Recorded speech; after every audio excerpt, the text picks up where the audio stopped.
Ano mga kaibigan ang mangyayari dun sa mga masasamang tao na umiiral sa ngayon?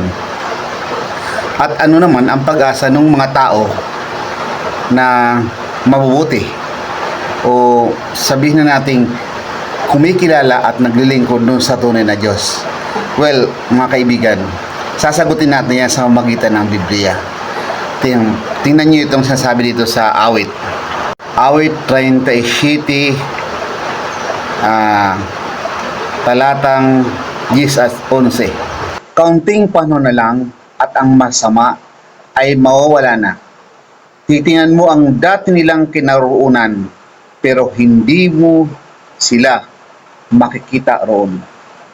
Pero ang maamo, ang magmamayari ng lupa, at mag-uumapaw ang kanilang kaligayahan dahil sa lubos na kapayapaan. Kung napansin nyo, mga kaibigan, dun sa talata na binanggit natin sa awit kabanata 37, talatang 10 at saka 11. Sa 10, mabasa nyo doon na yung masasama ay konting panahon na lang ang natitira sa kanila at lilipulin sila ng Diyos. Ano naman ang napansin nyo doon na nabasa natin doon sa talatang 11? Sabi doon, ang maamo ay magmamayari ng lupa at mag-umapaw sa kaligayahan ang kanilang buhay dahil sa kapayapaan. Totoo naman mga kaibigan, kapag ikaw ay mabuting tao, ay talagang mag-uumapaw ka sa kaligayahan dahil wala kang kinakatakutan na anuman.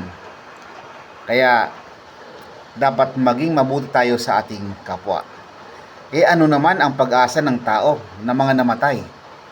Kapag namatay tayo, ano ang pag-asa natin? Kung tabatay sa langit o doon sa impyerno na pinapaniwalaan ng mga tao na nag-aapoy at doon pahirapan ang masama?